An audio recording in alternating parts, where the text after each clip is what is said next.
بلی ایک پالتو جانور ہے، لوگ اسے گھر میں شوق سے پالتے ہیں۔ بلی ایک حلال جانور نہیں ہے، یعنی اس کا گوشت کھایا نہیں جا سکتا، البتہ یہ ایک پاک جانور ہے، یعنی اگر اس کا جسم اور بال کپڑوں کو لگ جائیں تو کپڑے ناپاک نہیں ہوں گے، اور اگر نماز کی حالت میں بلی آپ کے پاس آ جائے تو آپ کی نماز خراب نہیں ہوگی، لیکن ضروری ہے کہ اس کے جسم پر کوئی حاضری نجاست نہ لگی ہو۔ بلی کا لعاب بھی پاک ہے۔ ایک روایت میں آتا ہے کہ ایک مرتبہ حضور اکرم صلی اللہ علیہ وسلم وضو فرما رہے تھے کہ ایک بلی وہاں سے گزری جو کہ پیاسی تھی۔ آپ صلی اللہ علیہ وسلم نے اپنے وضو کا پانی اس کے آگے رکھ دیا، بلی نے سیر ہو کر پانی پیا اور چلی گئی۔ آپ صلی اللہ علیہ وسلم نے بلی کے اسی جھوٹے پانی سے وضو مکمل فرمایا۔ صحابہ کرام یہ سب دیکھ رہے تھے اور حیران تھے۔ آپ صلی اللہ علیہ وسلم نے فرمایا کہ بلی کا لعاب ناپاک نہیں ہے، بلکہ یہ تم پر آنے جانے والیاں ہیں۔ اس سے مراد یہ ہے کہ بلی بار بار گھروں کا چکر لگاتی ہے۔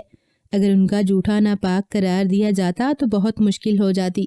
کچھ لوگ بلی کو منحوس قرار دیتے ہیں اور سمجھتے ہیں کہ اگر کالی بلی رستہ کاٹ جائے تو کوئی مصیبت آ جاتی ہے۔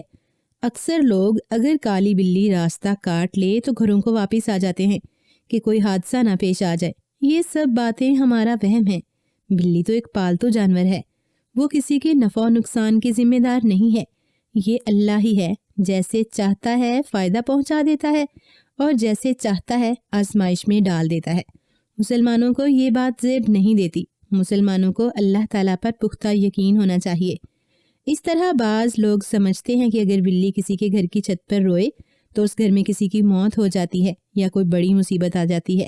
یہ سب باتیں بے بنیاد ہیں۔ بلی کا رونا کسی کی موت کا یا نقصان کا باعث نہیں بن سکتا۔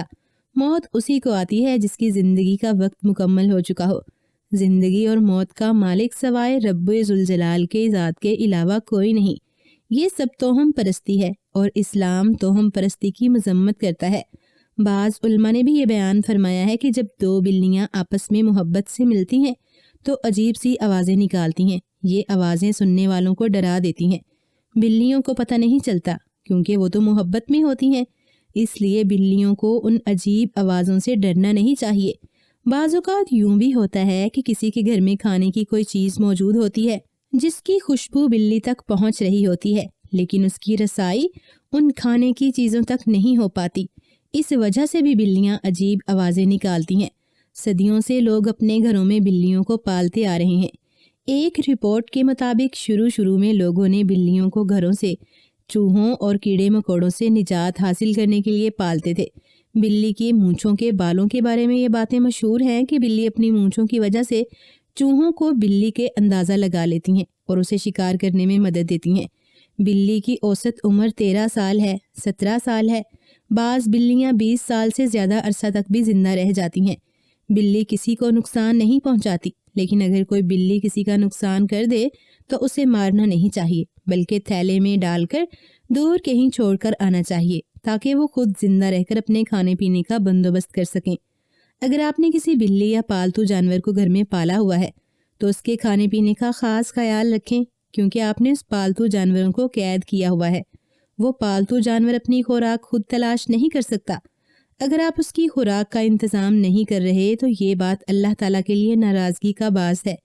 ایک روایت میں آپ صلی اللہ علیہ وسلم نے فرمایا کہ ایک عورت کو صرف اللہ تعالیٰ اس لیے سزا دیتا ہے کہ اس نے بلی کو قید کر کے رکھا تھا اور اسے کھانے کو کچھ نہیں دیا اور وہ مر گئی۔ اس عورت کو بلی کے ساتھ ناروا سلوک کی وجہ سے عذاب دیا گیا۔